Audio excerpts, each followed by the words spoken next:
Hey everyone, and welcome to the next session on the grand stage. I just want to introduce myself and Pablo. My name is Darren Mulville. I run the Irish chapter of Startup Grind, and we have four great guests for you this afternoon. Pablo, you want to introduce yourself? I'm Pablo, and I'm the director in Mexico. We're really glad to have everyone here. Yeah, absolutely. One thing that I suppose I want to say, and I know that you've probably heard a lot of over the last 2 days, is that we love to make our speakers feel really welcome because we do obviously have a very high caliber of guests coming along this afternoon. So can we just do one try at introducing people in the Startup Grind way? And could everyone just stand up and give a really warm welcome on the count of three? 1, 2, 3.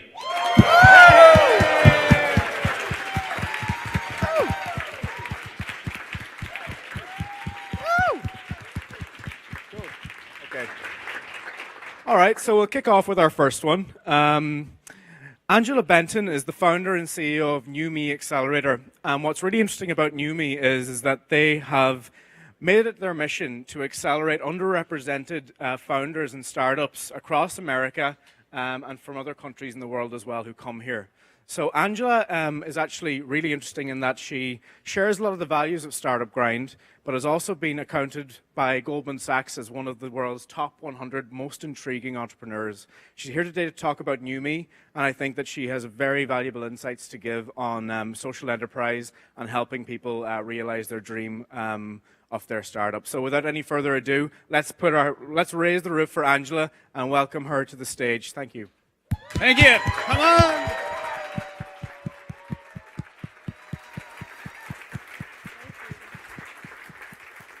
Wow. All right. I didn't know they were going to have me in the main room. Okay. Thank you guys so much for having me, and thank you for the great introduction. So I don't have too much time today, but what I want to talk about is controlling the customer experience as a startup. And I know that's kind of a big idea. If you've worked for any kind of large corporation before, you're probably very, very familiar with the whole customer experience and delivering value to the customer. However, a lot of times that kind of goes, that kind of falls by the wayside for a lot of startups. They're focused on product, they're focused on raising money, they're focused on all of these other things. And even though they start out, their intentions may be on the customer, they sometimes get lost. So what I want to talk to you today is really I want to give you 3 quick things to remember as you're building your startup or your idea if you don't have a startup yet. So, number 1, the very first thing is know your customer. I know it sounds so basic, but what I mean by know your customer is I'm not talking about a data point or market size or anything like that. A lot of times entrepreneurs tend to kind of stay in their own heads and they forget to talk to other people. More importantly, they forget to talk to their customers. So knowing who your customer is, at their heart and soul, and how that translates to your business is something that's extremely important. I know many of you have probably gone through customer validation exercises and have tried to learn more about your customers and particularly how that relates to your product. One thing though, outside of doing that and outside of it being pretty much product specific, is developing personas and figuring out where does this person go to school? Where do they live? Where do they grocery shop? Really trying to put yourself in the shoes of your customer. And so that's what I mean when I'm talking about just know who your customer is. So no data points, know who your customer is. All right, the second thing is build a brand after validating product market fit. And so what I mean by building a brand is there's 2 different types of startups, I think, that I see. There's a startup that's all focused on brand, and generally they have beautiful UI, beautiful presentation, but nothing functional behind it. The other type of startup I see is all the way on the other end of the spectrum, where they have something very functional. They might even have some users or some paying customers, but they have ignored anything related to the brand. They don't really know, who their customer is. Sometimes they've kind of stumbled into something, a business or a product that's just really cool. That's how they ended up starting to work on it. So after you validate your product market fit, so someone that actually wants to pay you money for something, or you've established value for that customer, take some time to establish what your brand is. I actually got some really good feedback not long ago when we started NewMe, and Mitch Kapoor actually challenged me to put together core values for our business. And I was like, there's so much work to do. I can be doing all this other stuff, and now I have to take some time and put together core values. But I will tell you, we actually make all of our startups that come through NewMe actually take the time to do this. It was one of the most valuable experiences that I've been able to have as an entrepreneur, because it helped me do several different things. It actually helped me make decisions better. So all of a sudden, when it came to hiring, I knew who I wanted to hire based off of the core values that I put together. If someone kind of fell outside of the core values, then they were probably not a good fit for what we were working on. Same thing with customers, same thing with partners. I really used it as a gauge as we built our business. So that's the second thing. The third thing is keeping the human touch as you scale. So it's great, you're building a brand, you've started out with core values, which are, the basis of building a brand, and you can get to all the designing and beautiful stuff after that. But one of the things that really, particularly for startups that are in tech or in the technology space, we forget about the human touch. And it's something that's very, very easy to do, because there's so much work to do. We look at processes, systems, platforms to automate the whole customer experience to be able to scale so that we can make more money. Now, there's some interesting ways to keep the human touch kind of still involved in your whole customer acquisition strategy or your whole onboarding strategy for customers. One of the ways to do that actually goes back to step 2. Which is developing your core values and making sure that the copy that your customers see reflect all of your core values. So that goes back to like language and tone and all of those kind of great touchy-feely things. The biggest thing though, and this actually worked for us when we launched, we got so much inbound from people, wow, just all across the world. And we had this little spreadsheet where we kept track of people, but we didn't really know who people were. So we decided to do a 10-city tour where we did pop-up accelerators for 3 days in cities around the country. And we did it, I think it was like in 8 or 9 months. And so trust me, it ended in November and I was exhausted. And I like literally passed out for about a month. But it was probably one of the most enlightening experiences that I've had as an entrepreneur, particularly because I got to work, it was like a 8-9 month long customer validation exercise for us. And so we met with people one-on-one. Part of the whole pop-up experience was, you had these masterclass workshops in the evening, which were great. They're similar to this, where you're listening to someone talk and you're learning how to pitch. But the thing that wasn't as scalable, that everybody told us not to do, was one-on-one feedback. And I was like, but I really want to try it out. I feel like it's going to be very, very helpful and very valuable for the entrepreneurs. But people were like, it's not scalable. I don't really know how you're going to do that. But it was like, we know our customer better. The entrepreneurs like you that we work with, we know it better than I would say most anyone in the space. And it's because we took the time, even though it wasn't necessarily scalable, to actually talk to people one-on-one. Not to mention, one thing that we do now for a virtual accelerator that we recently launched is we actually pick up the phone and have phone calls with entrepreneurs who need help. And it's one of those things, again, not the most scalable thing to do, but our conversion rate in terms of signing people up for the virtual accelerator is extremely high. And so if you can try throughout your journey to keep that whole human touch in your whole process, whether it's an onboarding process, whether it's a sales process, whether it's your customer acquisition process, you can really start to build an organization that's different from all of your competitors, which at the end of the day, that's what we're all in business for now, isn't it? So those are my 3 things. I know I only have about 15 minutes. I don't know how much time I actually have left, but if I have a couple of minutes, I'm happy to answer any other questions folks might have. None? All right, pretty straightforward. Those are my 3 tips. Oh, we have one right here.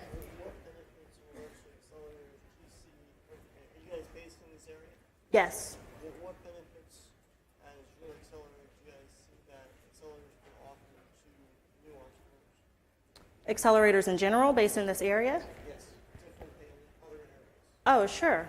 So the biggest thing, and so I'll just rephrase the question so everyone can hear. So the question was, what benefit do accelerators in this area have other than accelerators in another area around the country or around the world? The biggest thing is every ecosystem is its own ecosystem. So I'm kind of leery when I go into a city and they're trying to be the Silicon Valley of whatever. I really believe in authenticity. So for local communities, it's important to understand what you're good at and do that and not try to recreate Silicon Valley. Now, on the flip side, the value that Silicon Valley has is for those of you that might be based here, there's so much random information floating around. You can go to a coffee shop, you can go to an event like this, you can go to a meetup and literally learn something that can transform your business. The downside for other communities is, especially communities that are just starting up or don't have a robust ecosystem, is that information is not readily available. So now when you start to think about other accelerators and the value that they can provide, particularly accelerators that are based here, that's one of the reasons why we actually ended up launching the virtual accelerator, because people need help. People have very simple questions that can transform their business, but they don't have access to the information. So I hope that answers your question. So, do you guys help in accelerating brand new startups or 3 to 4-year-old startups with a couple of $1 million revenue to go to the 10, $20 million? Sure. We're primarily early stage startups. And so all of the different programs we have, whether it's the 12-week accelerator, that's in San Francisco, or if it's the pop-up accelerators around the country or the virtual accelerator, that kind of depends what stage you're at. That it depends on, what offering we have that'll be a good fit, I guess. So the virtual accelerator is really great for entrepreneurs who have an idea. So what a lot of accelerators tend to do, particularly accelerators here, is they'll look at the idea. And based on the idea, if the idea is good enough, then we'll give you access to this information, this network, early stage funding. For the virtual accelerator, we actually take the opposite approach. We look at the entrepreneur and the individual, and if we want to work with that person, because I'm sure as many of you know, as an entrepreneur, you can have like 5 ideas in the next hour. That's part of the problem being an entrepreneur, is staying focused. So we like to focus on the entrepreneur and really just giving them access to the information, the network, the resources that they need as they go through their entrepreneurial journey in total. So I think they gave me the wrap-up sign, so that's about it. You guys can come talk to me, or if you go to our site, NewMeAccelerator.com, there's a link right in the middle of the page, and you can talk to one of our startup coaches there, and they can see if you're a good fit and give you some advice to help you get going. It's very easy to get in contact with me on Twitter. I'm at Benton, or at NewMeAccel. Thank you so much.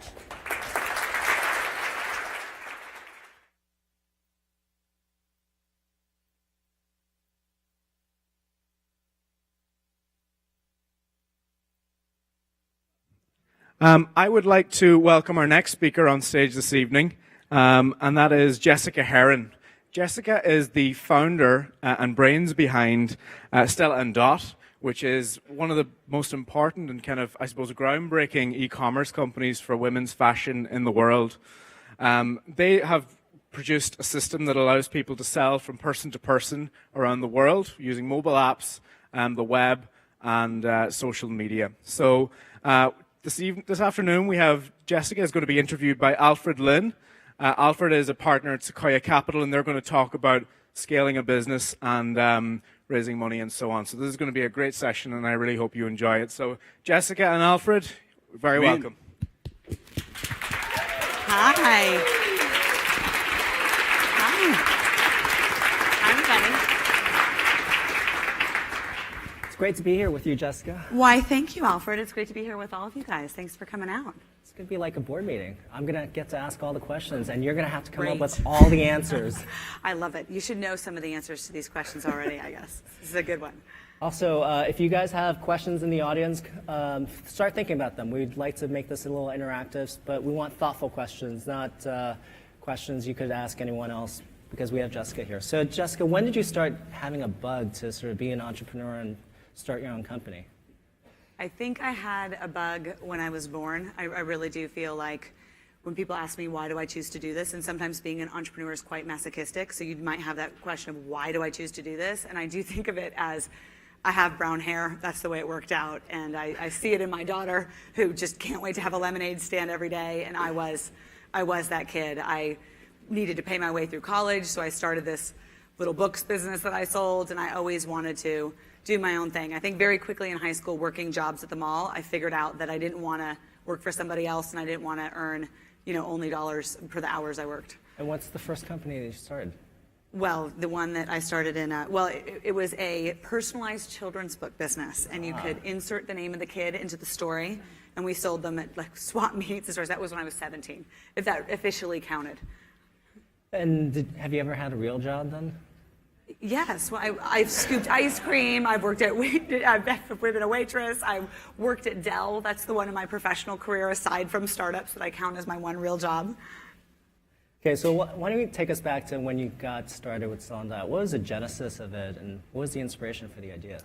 Well, I had started a different company out of business school called, that went on to become WeddingChannel.com. It's an online aggregated gift registry, and I loved that experience. It was something that when I was at business school, it was the time when everyone was thinking about how would just the use of and the proliferation of the internet change business in the world. So I was very lucky to be at the right place at the right time where you could disrupt, and e-commerce was going to change everything. So I started that business. It was commercially successful. It was exciting, but it was not my calling. It wasn't something where I bounded out of bed in the morning to solve the world's problems about weddings. And at that time, we were fortunate enough to be featured on Oprah for the business, and all these women reached out to me, and the presentation of the business was very Oprahized. It was like, look, they just got this idea one day, and then there it is, and isn't this great? You should do this. And all these women reached out to me and said, I want to do that. I want to be an entrepreneur. And I was thinking to myself, I really don't have advice for you. If I think about what I did to do this, I don't think you want this, right? I had to have a specialized education. I raised capital, which escalated my commitment to work every night and every day for years. And that question, though, just stuck with me, because I got that there was so much about what you do as an entrepreneur that's about creation and unbounded hope and fulfilling, a dream that everybody wants to tap into. So I got very curious about how could you democratize entrepreneurship if you could lower the risks, if you could lower the cost of capital to start, if you didn't require specialized education, if you gave somebody a platform so they didn't have to master distribution and customer service. Could you have a better answer to that? And that's when I started thinking about, could you revolutionize flexible entrepreneurship? And that's the basis of Stella. So Stella.'s more than just a company or a business. It's really a movement. It is a movement. It's about a lot more than cute jewelry, which, people think of us as a fashion company, and we are. But first and foremost, we are a people company that's mission-driven about creating happiness in people's lives because they have more independent economic choice and continued professional growth. So can you give us a little sense of how big this movement is? So how many people have signed up to be basically on this mission? So first of all, the best part about this business is that I measure our success not in our revenue, but in the amount of incremental income that we've paid out to stylists. So we've paid out over $185 million to over 34,000 women, and a few good men, in 5 countries, and created a lot of joy along the way. So our business is now over just over $220 million last year. So that's the more traditional measure. But for me, it is about recognizing that there are so many people out there whose lives are very fundamentally changed by $500 a month. And what else is their option to do that? So being that answer is amazing. There's so many babies that were paid for on their Stella Blue card because that was the way they were going to go get incremental money for in vitro fertilization, or second homes bought, or remodels done. So to me, it's about the life happiness that we've created as a business, and that's how I measure how big we are. That's great. So $220 million in revenue last year? Yes. As a board member, you specifically just want the financials. Yes. I think people sort of don't really know the magnitude of how big Stella is. How much did you make in profit last year? Over $24 million, which actually we're making massive reinvestments in our growth. So we've really taken down what we're dropping to the bottom line because we're really investing in geographic expansion. We've opened up France and Germany last year. We're investing in product category expansion. We launched bags last year, and in 9 months, sold more than very established fashion brands. So we are investing a lot in growth and incubating some new ideas. This seems like an overnight success. How many years has it taken to get here? It is a classic overnight success in the sense that it is about 10 years in the making. I mean, it was like, this looks so easy. How did you do this? It's just the road to success is paved with failures and mistakes and just a lot of passion and persistence along the way. And so getting to that point, there are a lot of people here who are starting their own company. There are very dark days trying to get product market fit. How did you get through those dark days? And that's one question. The second is, during those dark days, who did you lean on? Who did you get a call for advice? Because it's really lonely to be a founder or a CEO. It is.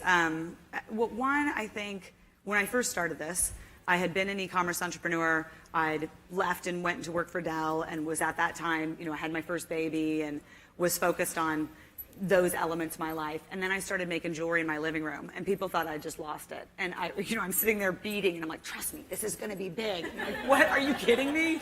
And so, there was a lot of naysayers. And I can tell you the world is an ample supply of people who have every doubt about why your business won't work. And frankly, even business school, where I was when I started my first business, is just training people to think of every reason why things won't work versus being filled with 100% conviction that it will, because of course you will have obstacles every single day, but greatness is created when you just learn to outlast them versus prevent them. So for me, in the beginning, as a second-time entrepreneur, I had a little bit more thick skin. I had the tenacity. I knew it was going to be paved with all kinds of ups and downs, and I just was really certain that this needed to exist in the world. And it's what fuels me today. I think we're just having, coffee in the morning in terms of how many lives we can impact. And I'm so utterly committed to the mission that it levitates me over any problem that we have. I never lose doubt. I don't need instant validation every single day with everything going right. I am positive that this is part of the future. So taking that to heart, though, what was the darkest moment in Stella&Dot's history that you can share with us? That is a great question. The darkest moment. Well, there was one where I had started this business as a lifestyle business, and I think probably the amazing board that I have, and which Alfred is a part of, probably laugh at this because they know my nature, my personality, and this isn't really lends itself to me. But when I had started this, I had one baby, I had another one, and as a family, I was trying to navigate, okay, how am I going to do this startup and be the mom that I want to be?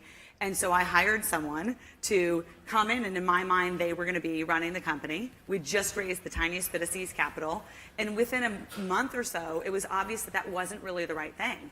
Yet I had just taken this money, and it was this moment of recognition of like, okay, I've escalated my commitment. I've got to go do this now. And yet I've got this baby, and I just literally had a baby. She was a week old, just brought her back to the office and kept rolling. But that was a moment when I realized, okay, here I am. I'm going to make this work. So you started a company, had a baby, had another one, bootstrapped the company, got it to $220 million last year. How much money did you raise? So I was fiercely committed to bootstrapping this. I didn't take a paycheck for 4 years. I worked another job and did this nights and weekends while I was pregnant because I wanted to keep control of the mission. So I didn't want a very, diluted, just too many people around the table with different interests. I wanted to do this on my own pace. And we raised, eventually, I started, my thought was, here's how I'm going to fund this business: sales. There's a novel idea. And so I just started I wanted to shorten the time, which I believe is a great advice for most businesses. Just shorten the time between you and revenue and fund the business that way. So in total, we raised about a couple $1 million to start it, but we didn't use it all. So we get to profitability about a couple $1 million. That's pretty amazing, given today's day and age where you hear about these crazy valuations, people raising $100 million rounds, and you raised a couple of $1 million and got it profitable. And basically, instead of the best way to raise equity, your advice to everybody here is just to go earn it. Everybody asks me, so how do I get the best mentorship? And I'm like, your customer. Your customer's the best mentor you could ever have. Think of them advising your business. So just get a product to market and have the customer be giving you advice and having your sales be what's funding your growth. So looking back, and you've had time to reflect on Stella and Dot over the years, what things would you keep absolutely the same, wouldn't touch a bit, and what things would you change about Stella and Dot? There's always a great question. This could be a reflection of my Pollyanna personality, but I do think that regret is the most futile of emotions. So I'm almost so programmed to be positive at all times, which I believe you need to be an entrepreneur, that I almost have a hard time even processing that question, because I think to myself, well, everything that's gone wrong has been a gift, because there's some insight into it, there's some lesson to learn. So I can't really go back and pick this one thing that went wrong and then assume that all the great things that happened would have happened without that utter tragedy or lesson that got me to the better place. So I do truly embrace that positive intelligence of, this is a gift, where's the opportunity in it, and move on. So there's been a lot of things where this product didn't work, so we were over inventory. This technology that we just bought cratered, and now we got to redo it. I mean, I've had every single type of operational problem that every business is going to have. But there have been moments of utter joy around when you see the difference that you're making, when you see that you were able to outlast the doubters and truly innovate and make something that didn't exist before exist. That's been so worth it.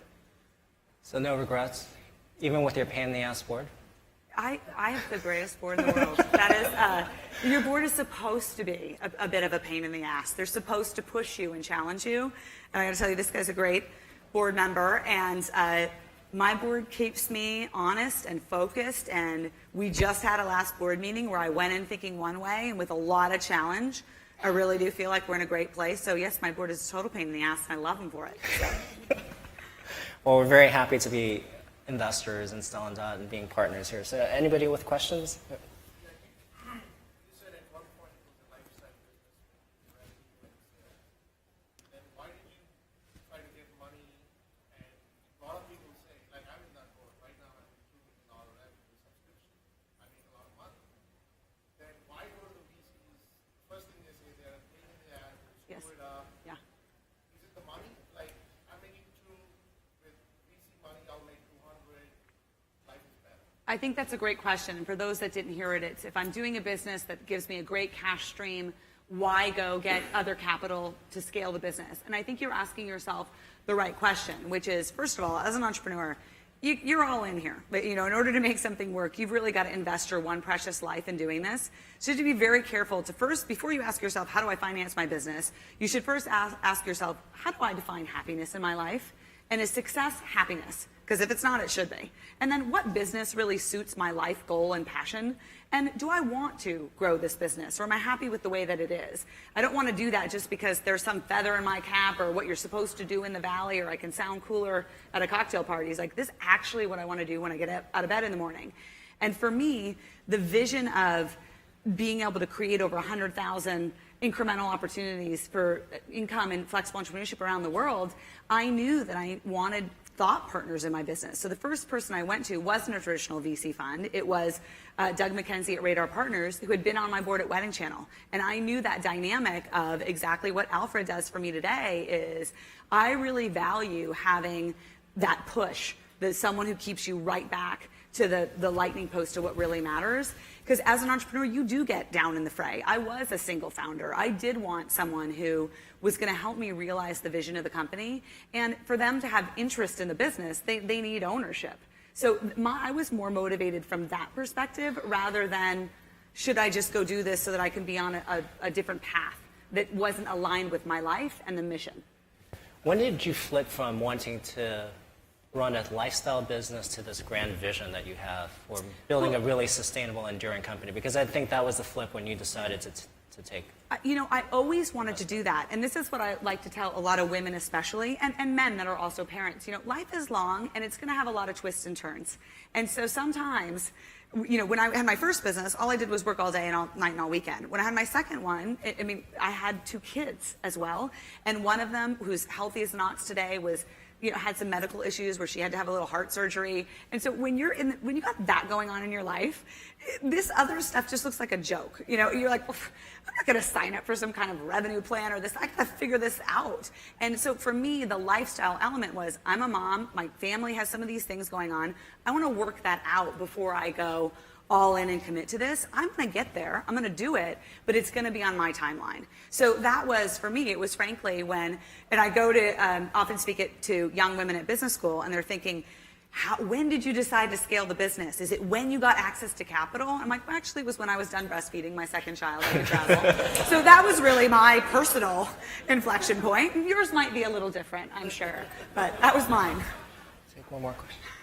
So as an entrepreneur, I think the hardest constraint you always have is time. You have thousands of tasks and you are limited to your time. Yes. So how do you prioritize and make time for you?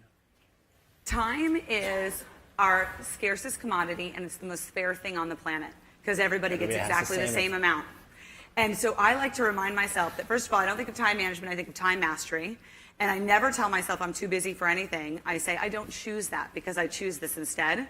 And I love to think about the fact that no one's ever done all this amazing thing that's happened. People have made airplanes. They've invented the cures to diseases. They've changed the world with exactly the same 24 hours in every day. So time is actually not something that gates you from doing any kind of great human accomplishment. It's like when my daughter has a birthday. When she was younger, she used to say, my birthday it's not my birthday, it's my sister's birthday. That's so unfair. I'm like, actually, no, it's the most fair thing. We all get one. It's just once a year and it's picked at random for you. Time, when people say I don't have enough time, I'm like, but I don't get that. Everybody's got the same amount of time. You just need to make choices where you're living your life in accordance with your priorities. And so if you're not doing it, you may not be prioritizing it.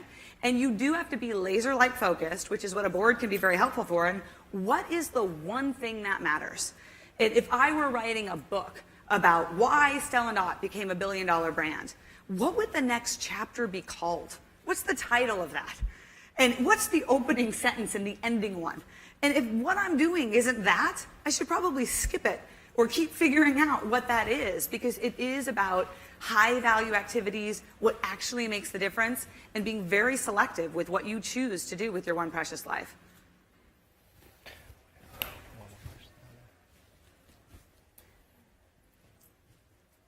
Hi, thanks.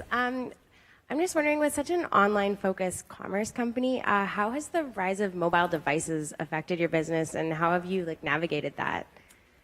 So, well, first of all, Stella & Dot is what our massive innovation is that we're the combination of high touch and high tech.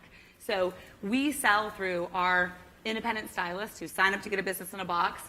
They have an instant e-commerce business, mobile app business, and they do pop-up shops in living rooms around the world or offices, and they have an accompanying online business. So the beautiful thing about that is the customer can see the product in person. They've got somebody who is so passionate, so knowledgeable, and then they can also shop online at midnight if they want to, but with that personal touch. So when I have defined our business, and actually when I started thinking about this, the big insight was these businesses don't have e-commerce. How crazy. Any independent entrepreneur needs a multi-channel business today. Our innovation is going to be they're also going to have a website. That's so, 2000 late. Now it's about what mobile and social elements are going to help amplify their ability to reach a broader customer set than ever before. So I look at it as it's not about what's the current buzzword or trend. It's about how is technology changing the way that people interact, the way that you can train people, the way that you can better serve customers, and continually staying focused on innovating and moving that forward. It's dramatically changed the productivity and the way that our independent business owners operate. Thank you.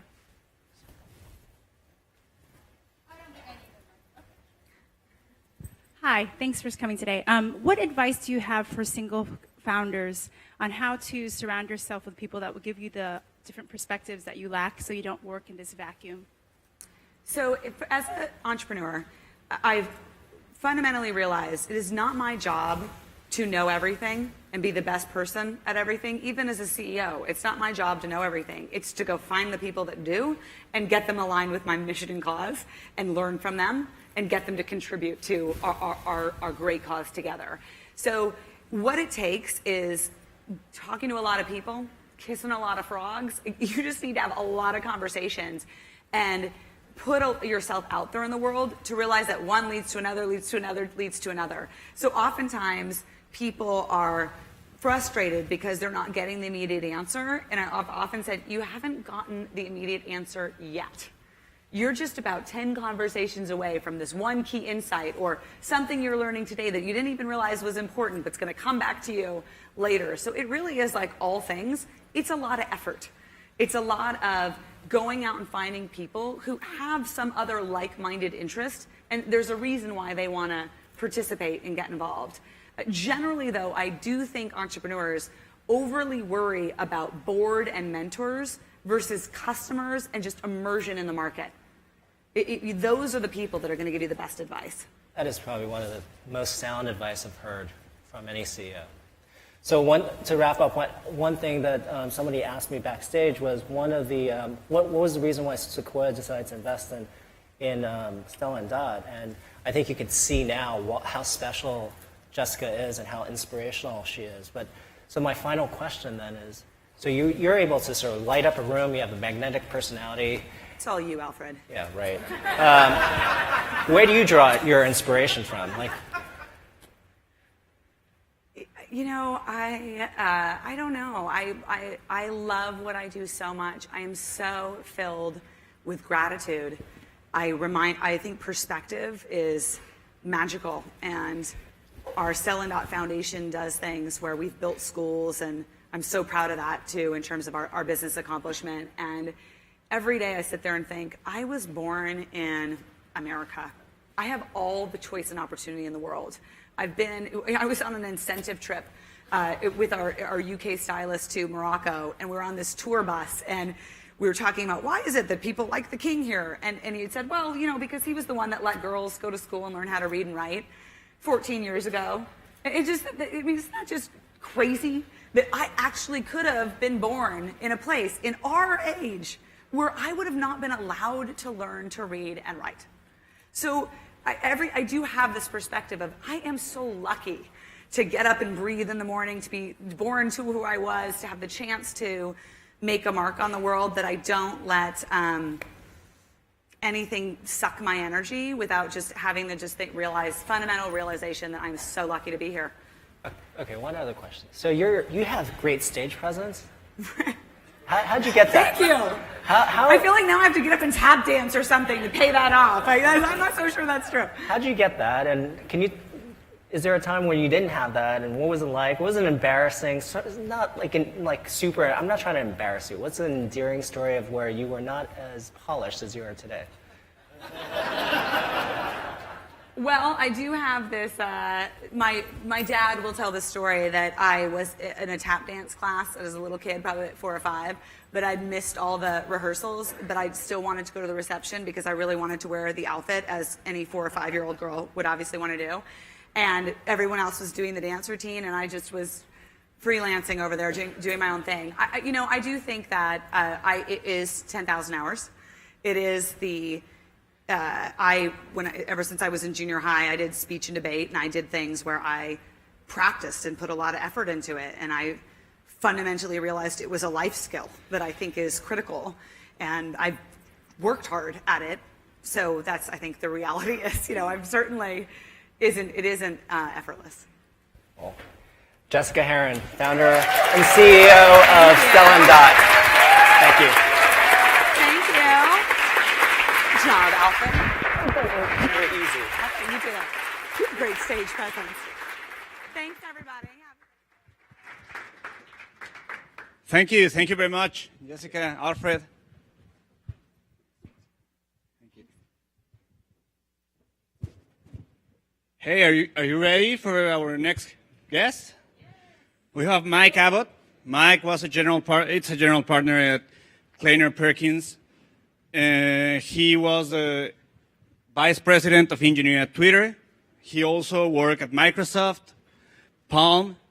He scaled the team in Twitter like for 80 engineers to 350 in less than a year and a half, and built an infrastructure to support millions of tweets a day. The other speaker will be Hosain Rahman. He's the CEO and founder of Jawbone. Most of them you will own a Jawbone and know what the brand. I think you should stand up and give an amazing reception to both of them. Thank you very much. Come on. Welcome, Mike.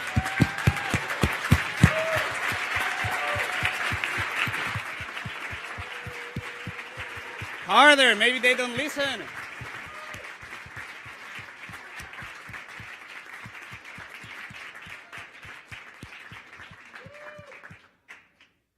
Okay. Come on, they're coming. Okay.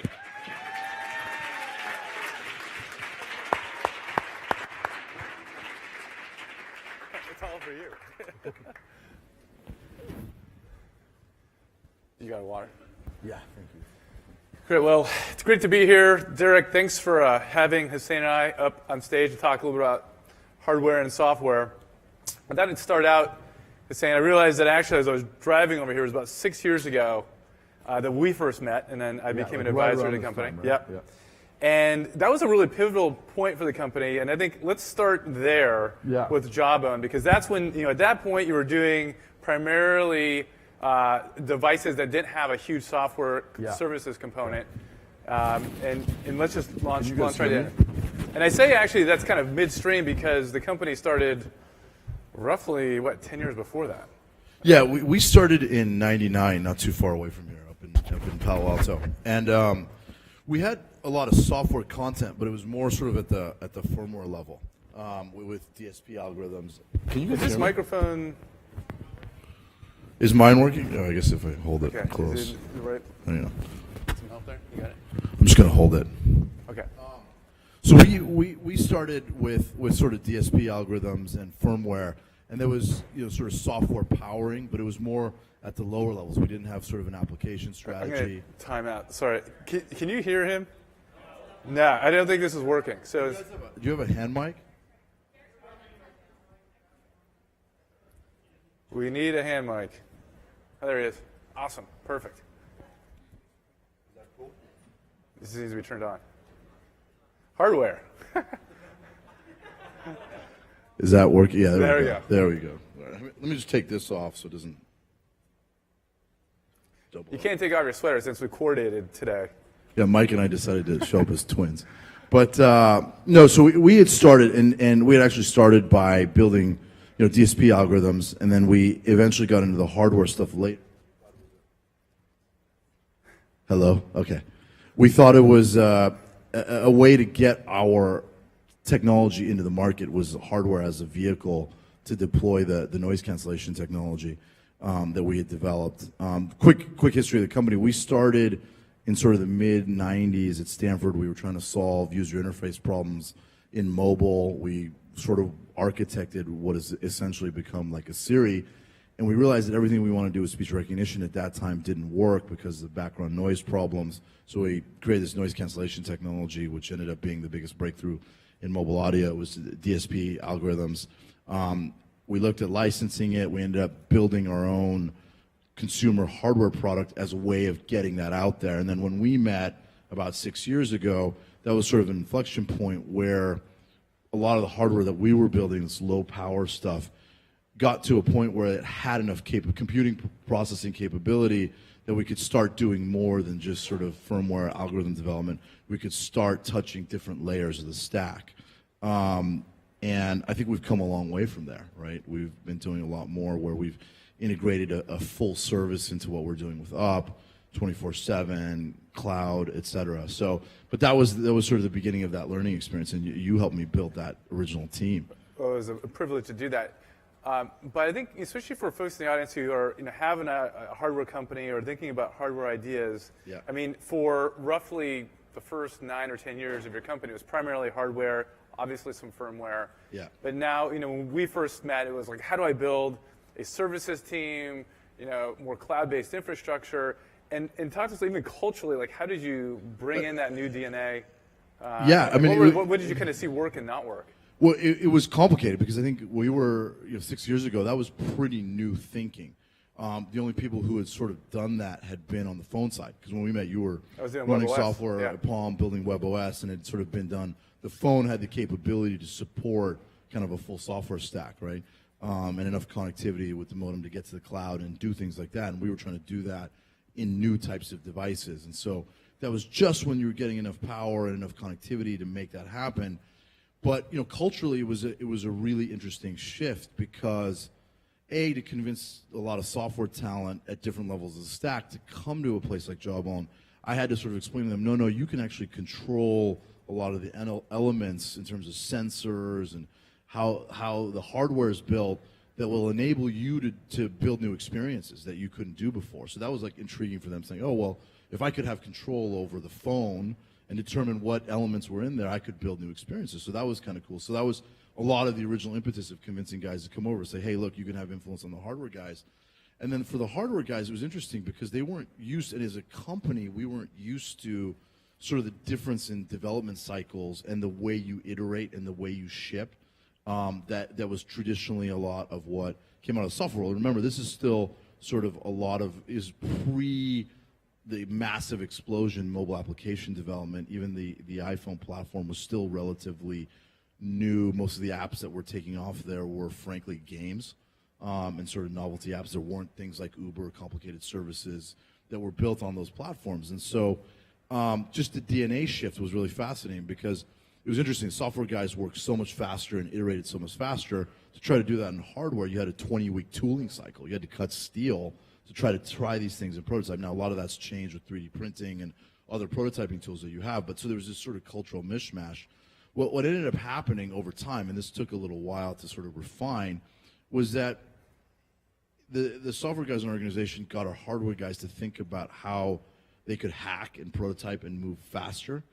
And the hardware guys got our software guys to think at a much higher level of sort of design resolution.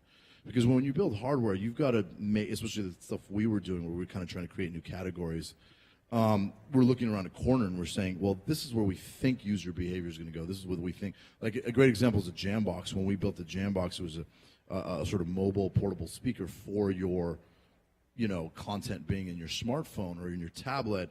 At the time, the percentage of the wireless of speakers that was represented by wireless speakers was 0. So everyone thought we were crazy. Why are you building this wireless speaker for your phone? And our vision was like, look, all your content media is in this thing. How do you unlock it in a portable way?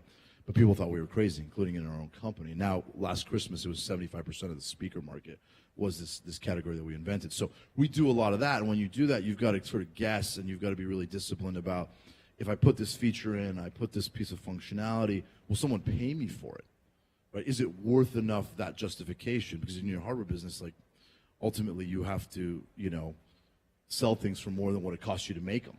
Whereas in software, it's different. You sort of put things out in the market and you iterate. And so the software guys realized, like, we've got to, and I think the mobile application experience really kind of made a lot of people in the software world realize that you've got to get to a lot higher level of design resolution and product experience resolution, because you have one shot with the user, right? And so that discipline sort of transferred over to a lot of software guys, and we kind of started forming a new culture that was this hybrid between both things. Yeah, and it's interesting you say that, because I recall, obviously, when we were building the Pre and WebOS with John Rubenstein from Apple, and really hardcore hardware guy. Yeah, me being the lone software guy. How those two worlds kind of combine, and speaking to how you get that right product fit when you're building hardware products, it's interesting because now there's obviously platforms like Kickstarter where you can validate or at least test out some of that. Test if someone cares. And I was yeah. wondering, like, what is your view of Kickstarter, and is that something that like Jawbone would have used if it was there, or is it your model of design or development is we're going to go build great products on our own and we'll bring them to the market and not necessarily test them out? Yeah.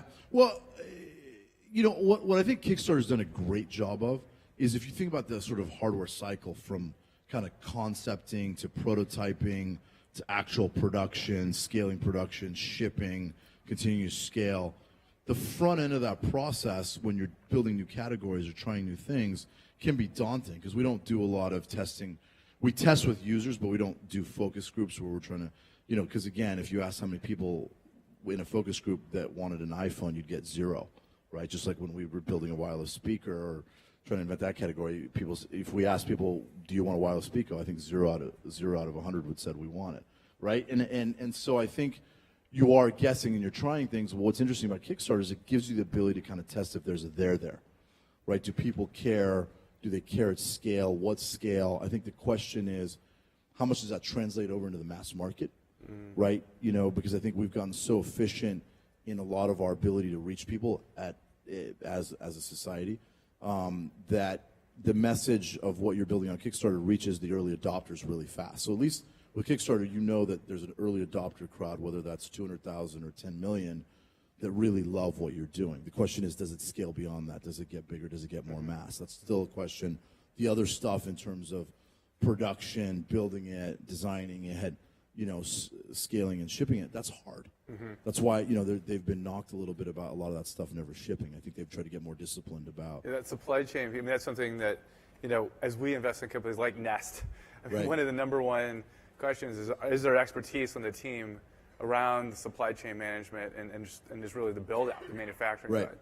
Right. Yeah. Yeah, no, the supply chain and the production stuff is hard because, you know, what's the last, before, you know, sort of Nest or us, what's the last $1 billion startup or $1 billion+ startup that was started from scratch in hardware?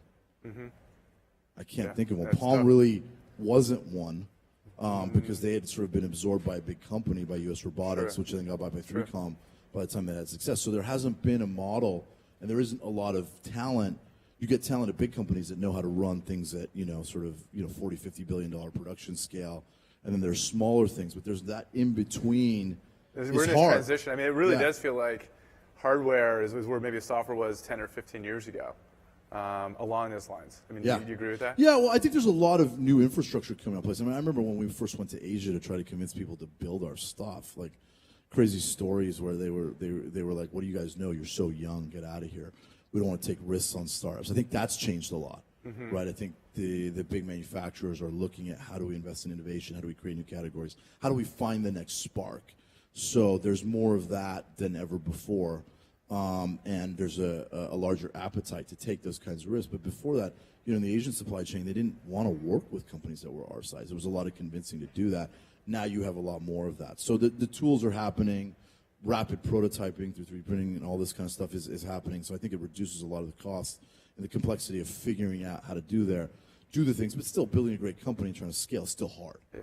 Right? As it is in software. Yeah. I mean, I think that it still remains to be true that independent if you're doing software or hardware, being a CEO, founder is a very lonely job, and it's very difficult. I mean, you've been at it for quite a amount of time. Kicked off with Ben Horowitz, who's another one of our partners and on my board, talks about that all the time, how lonely and scary, for many of you guys who are starting companies, how lonely and scary that job is. I think it just gets lonelier and scarier over time. And it's something that I think in our valley we don't talk that much about because the people who are going through it are not going to take the time to write the blog post.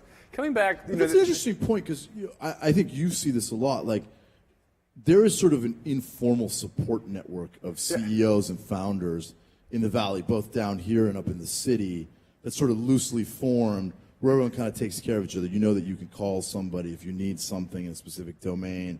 Like if I wanted to learn, we're doing a lot in data science now, and we've been sort of coming up the learning curve. I've called other CEOs that have done a lot with data and sort of getting best practices, and everyone's incredibly helpful because I think everyone sort of informally recognizes that there is this. And I think that's actually one of the kind of magic elements of the Valley. Right. I mean, I can remember when I was starting Composite Software, I used to host like a monthly poker party. It had nothing to do with poker. Right. It was actually more group therapy. Right. with other founders of like, Right. hey, are you seeing this, or how do I actually pull this together? Right. And I think that's not. I mean, I think there's better information sharing now that goes on online, but you still need, I think, that community piece Totally. between founders. Totally. It's what makes this area special. Yeah, you don't see that, I think, in many other cities. Yeah. Coming back to kind of that transformation of big companies were historically the ones that did hardware. I was maybe kind of think through the fact that at Palm with WebOS, I recruited a number of people from Apple. Right. A number of those folks then went to Jawbone. Right. And that was really their first experience at a startup, right? They Right. gone from Apple to this like intense turnaround where we shipped that in a year to Right. it's much smaller. And what did you kind of learn, like what were the challenges you had to overcome with those folks that were, again, are used to these kind of larger environments, larger machinery behind them? Right. Well, I think that Apple's a great example. We've been fortunate to have some wonderful people who had spent some time in their career and have spent time in their career at Apple. They continue to be successful at Jawbone. What I've seen is, there's a long history at Apple. And I think that there was a number of people that were there when Apple wasn't what Apple is today, that were there, in sort of 1998, 99, 2001. My VP of marketing, Danica, is a great example. She was the first product marketing manager on iPod in 2001. I think they'd sold like 50,000 units. And when she left that team, they'd sold several hundred million. So she'd gone through the whole gamut of, not that many units all the way to sort of changing the world and all of the category creation and infrastructure scaling and sort of how you do all of that. So she had a very different perspective about building, because what makes people successful at a place like Jawbone is they got to want to come in and build. They got to create that machine. We're building the machine that will hopefully get to this place one day. And so it's just a lot of it for us has been, a mindset around wanting to build, wanting to create.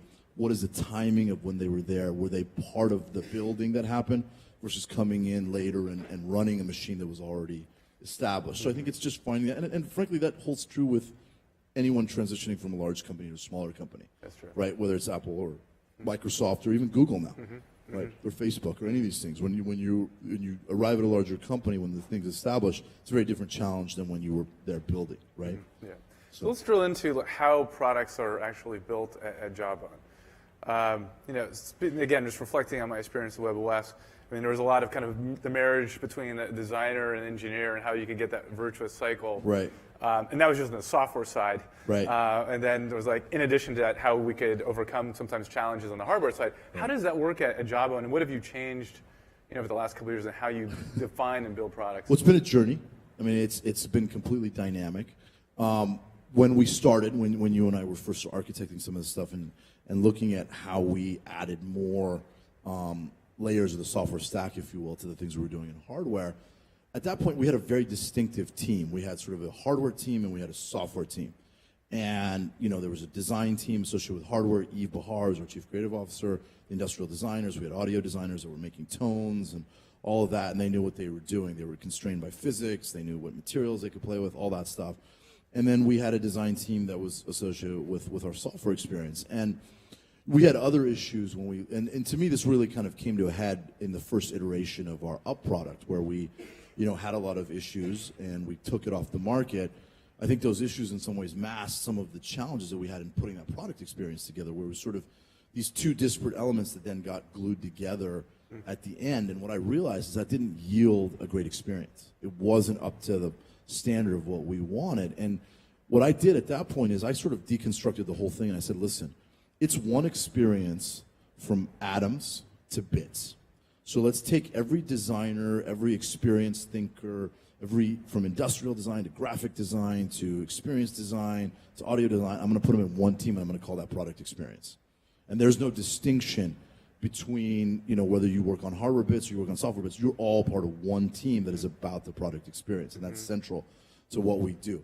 There's also people who are copywriters there and storytellers. It's sort of the creative hub of our organization. And then we basically created these organizational pods where we said there's a guy who's in charge of the electronics, the mechanical engineering, the software experience, the design, all the way there, and even data scientists now that are all part of that are trying to deliver this experience. And what we did is we said, we're going to sit there and we're going to define why we build something. So we have these things called the product whys. That starts at the beginning, at the concept phase of a product, which is why are we doing this? What problem Does it solve for a user, either one that they know that they already had a burning desire to solve, or one that once you deliver a solution, they don't want to leave home without it? Let's go answer those questions. That becomes a sort of governing criteria for everything that we do from that point on, around what's features, what's specs, how does it all come together. But by unifying all these things, breaking down the barriers and saying, look, we're all one team and we're just trying to build a great product experience. I don't care if you're building that in atoms or in bits, it doesn't matter, we're all part of it. And then we started to say, like, okay, here's a consumer problem. How are we going to resolve that? Can we resolve that in the physical space? Can we resolve it in the application space? Can we resolve it in the cloud? And how do we use all of these different elements of what we have as tools to solve this user problem? That became the great unifying experience, right? And so right now that's working. I think there's still a lot of work we have to do to continue to refine and get better. We always feel like we're in the business of always, everything to me is a prototype, right? Because as soon as you ship it, you see that there's a million things that you wanted to do to make it better, to improve that experience, and all the opportunities kind of open up. That's what makes it fun. You're never sort of done. But that's what we did. We sort of broke it all down. We sort of created, and it's all in service. It sounds like it's all in service of solving a problem for the user. So whether you solve that in hardware, or you solve it in an application experience, or you solve it through utilization of cloud services, it doesn't matter. And then all of a sudden you start thinking about, well, where are the handoffs?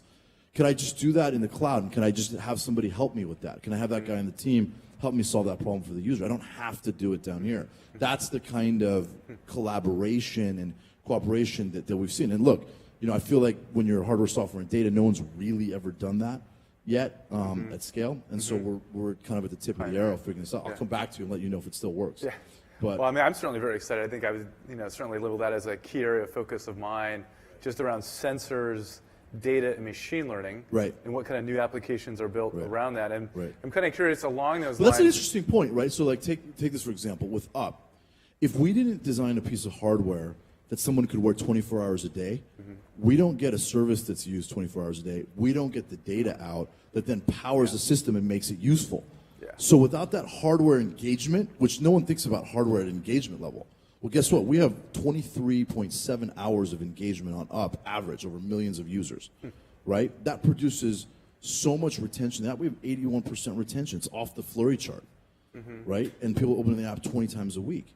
Like if you're in the app-only world, it's staggering, right? And what we're saying, well, you have a piece of hardware that's creating that kind of engagement and keeping people locked in becomes really powerful. Then you produce this really valuable data that you can use to help users understand themselves and make better decisions. So it all comes together in interesting ways that you wouldn't expect, that require you to be awesome at hardware in order to be really good at data, right? Yeah. So. I mean, I think, have you found scenarios where, as you're collecting that data, and you have now a data science team at Jawbone, that some of the results from that analysis is now impacting even product development? Big time. And kind of, maybe you could share one or two examples of that. Yeah, no, well, you start to see kind of, data science to me is amazing. Monica and Stuart, Monica runs sort of the data science products team, and then Stuart runs algorithms for us. They've done an amazing job at sort of going and understanding all this information, what it tells us about user behavior and how we design the system, and what we should focus on to improve that product experience, and how we should sort of highlight things, and even down to things like automatic sleep detection in our product was something that we got hit on a lot, and we could read the user feedback. But just looking in the system, how many users actually took the time to turn on their sleep mode versus who forgot, and then when you had that auto sleep detection, what it did on retention and against it, and sort of how we design the hardware, et cetera. So there's just a lot. I mean, we make real-time decisions on what colors are selling, what sizes, how you and that's all coming out of the data, right? Obviously, I think one of the things that's quite striking with the Up Band is that it's very fashionable. I mean, it looks beautiful. Thank you. And but you have a watch on too, and there's been a lot of rumors around Apple creating a watch. I mean, Samsung has a watch. I mean, what was your kind of view on watches? Yeah, and how that interplays with Up? So I think that certainly from the watches that we've seen, it's hard to comment on ones that aren't shipped yet. But from the watches that we've seen, the paradigm and the user problem that they're trying to solve is very different, right? So if I look at a Galaxy Gear, I think you're wearing a Pebble here in front. To me, that's a lot about extending information to a different place, right? Versus what we're trying to do, which is create something that disappears that's passively collecting a lot of signals about you that we then crunch and report back to you that you can do stuff with, right? So yes, we do some information here retrieval, but it's more about nudging you, hey, you haven't hit your goal, move, do stuff. So at that level, there's information retrieval, which is an extension of the screen that I have in my pocket or my bag, and it's just sort of contextualized. But that thing and those devices are built either from a battery perspective or a size perspective where you'd never sleep with it, at least at scale, right? I have a watch. This was celebrating the birth of my daughter, so there's a different ceremonial thing about it. But it's too big for me to sleep with. I always take it off. Whereas this thing is on the edge of something that was big enough and comfortable to sleep with. Well, if I don't get your sleep data, I don't understand how that relates to your movement and all the other aspects of your life. Sleep is pretty fundamental in our view to health, right? And so I think, again, it's just sort of what problem are you solving for the user? What's the intentionality? Sure, does that have an accelerometer? Sure. So, could we have an app that got those signals and put it into our cloud? Great. And we'd love for him to track his sleep. Right, because I think it might reveal something. So I think that they're solving a different problem than the one that we're going after. I'm going to switch gears kind of dramatically to this company evolution. I think a lot of times when you look at a company like yours that's successful, you got products that people love, you kind of look back in history and go, it was like always up to the right, and it was this linear path, which it never is the case in any startup, no matter what you ever believe or read. But yours is like a particularly, I think, striking to me because I think you really demonstrated a really intense amount of perseverance.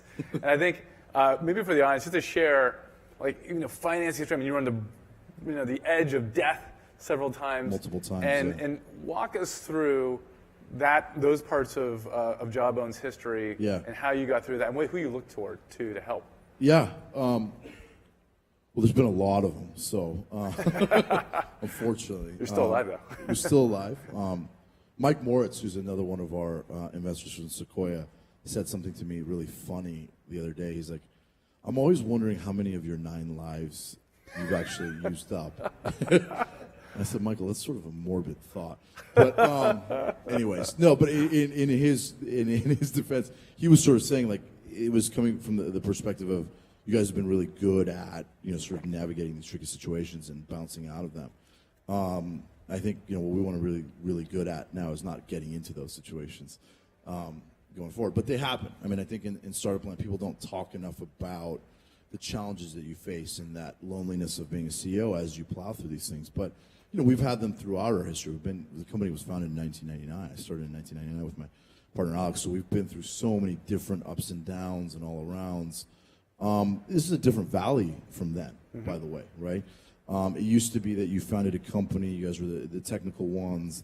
As soon as you got to a certain level where it was clear that there was some consumer interest or market interest in what you were doing, it was thank you very much, we're going to bring in the professional management, and then they're going to take this and say, you remember this. It was not nearly as founder-friendly as it is today. And I think some point along the way, people realized that the most successful and most valuable companies are the ones that were led by founders, right? And so what do we need to do to sort of cultivate that? I know KP's doing that a lot of my other investors, Andreessen, Sequoia, everyone, Vinod, I mean, all these guys are now very focused on how do we create better leaders and better managers out of the founders and CEOs. So that certainly wasn't the case. But, do you have any particular anecdote in mind? Well, I'm just thinking in particular, some of your experiences in like 2004, 2005. Yeah. Where, I mean, you were on the edge of running out of money. Yeah, well, we did. Basically what happened, we launched our first consumer product. I don't think a lot of people remember this, but it was a wired headset that had our core technology in it, and it wasn't wildly successful. And that put us into a space where there was also at that time a lot of nervousness in the VC community around doing hardware because it's so hit-driven, right? And it's a little bit like, in some ways, they think about it at the movie business, which is you got a lot of investment that needs to go into it. Then you put it out there, and then it's like, oh my God, is it going to move? Are people going to like it? So it's risky. And like we talked about earlier, there's a lot of things that have happened that make that less risky, which is great. Means there's going to be more innovation. But we put this thing in the market. It was not sort of, people love the core technology, the noise cancellation technology, but it wasn't catching in terms of the physical iteration of the product. So we sort of knew that there was something really special we'd done in that technology and the underlying infrastructure, but the product package it was in wasn't great. And so unfortunately, like the investors and the board at the time decided to shutter the company. And my co-founder and I took it back with, basically no money in the bank. And we had been doing some work with DARPA. And so we ended up, refocusing, went down to 4 people, no salaries for 2 years, and really focused on getting it into a Bluetooth package, which ended up turning around the company. But there was crazy stuff where, the doors had been chained and everyone had been fired. And everyone was telling us to go get jobs and why are you doing this? And I'm happy we didn't listen because we're here talking about other things that we were done. And I think that for us it came down to 2 things in those moments that I think are valuable. Number one, we really believed that we had something that could make people's lives better, and we felt a sense of responsibility at getting that into folks' hands. That combined with a sense of responsibility that we had taken other people's money, both friends and family, but also other investors. And so until I felt like we were done and we didn't see a path forward, or we couldn't cajole and push and pull and scrap to see something that would, break through, we still had the ability that there were 10 other things we could try to make it work. And so as long as we felt that way, it wasn't hard to keep fighting and keep pushing through. And I think that's what people always have to ask themselves. Do you believe in the concept of what you're doing? Do you believe that there's really a there there? If you can figure out the right, product package or the right way to reach users, and if you believe that, then, keep scrapping, because usually there's a way. Yeah. Right. I admire that kind of deep conviction. And it ended up that kind of going through those hardships, like when we had the issues with Up in the first go around. There's a DNA in the organization that knows how to deal with those challenges. And it's interesting because, I've now been in venture for 2 years, right, and it's just been really reinforcing to the point you're making, which is it's about the people. When you start companies, and you're going to go to battle every day, right? And why are you starting that company? And is that kind of motivation really centered in the right place to endure? Right. Through those challenges that impact not just you, but your family, your friends. I mean, that's not easy. Yeah. No, I think it takes a high level of faith and belief in the mission, right? I've seen very few entrepreneurs who are successful, who do what they do, really successful, who do what they do for economic gain. Yeah, I agree with you. Right? Completely. I think there's probably got to be a study where you can correlate if people are actually really, honest I about their motivation. I actually also think that relates to, and I tell companies this all the time, your first 10 employees, really understanding why they're there with you in this journey. Right. Because you might have that faith. Right. But you want them to have that kind of similar faith, because that's really where your culture is formed. It has to, right? Right. Yeah. And so what have you found? This was a while ago, granted, right, but getting those people that are at Jawbone for the same reason around this mission, how do you interview for that? It's a great question. What's that? Stock helps, but you get to a certain point where there's not that much risk in some of the downside on stock. And so it's sort of guaranteed. So then it really becomes just compensation. I think that you start to look for certain signals, right? What are they asking you about? What do they care about? What are they worried about? What are they worried about? What are the motivations? Where do they get stuck? And what's the motive? I think it really comes down to what motivates people, right? So you look for a certain intellectual capability and horsepower. In certain parts of the organization, you absolutely need experience set. It's not just about how smart someone is. I think you look for a passion, a kindness, a belief. Why do they exist? I always ask the question for people: if you had your perfect world, what would you do? What do you want to do with your life?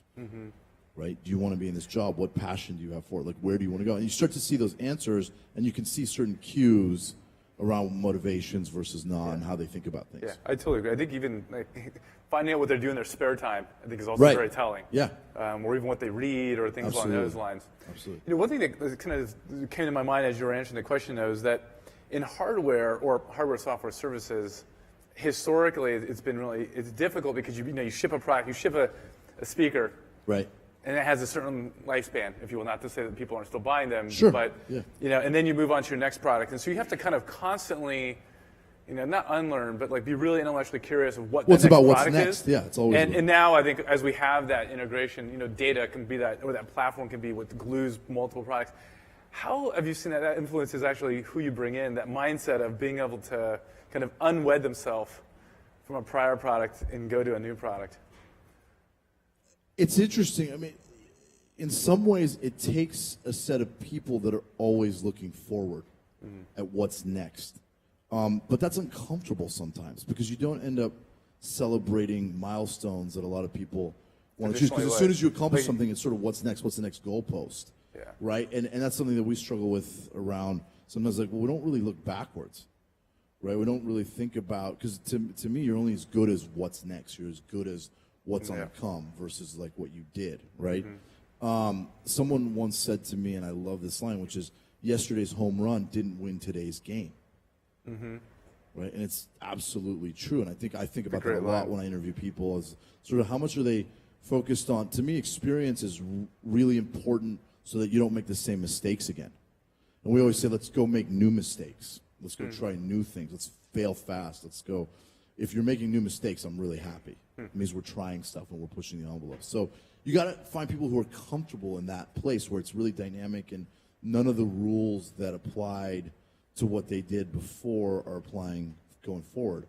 And so it's matching that dynamism in thinking and operating and acting with enough system and process to get you to scale, right? You can't rewrite everything all the time at the same time because then it will break. So it's a balance, but you got to want people who have that hunger, that intellectual curiosity, that passion for the new thing and what's different, and don't hang their hat on anything behind them, right? But they just think about experience as sort of not making the same mistakes.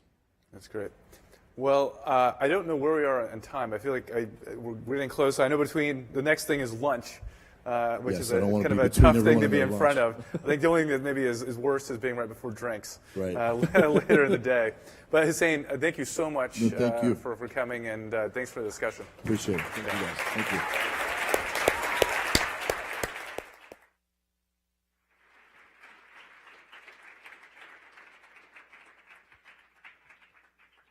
Thank you very much, Mike, Hosain. Appreciate it. It's an honor to have you here. Thank you. That was great. I think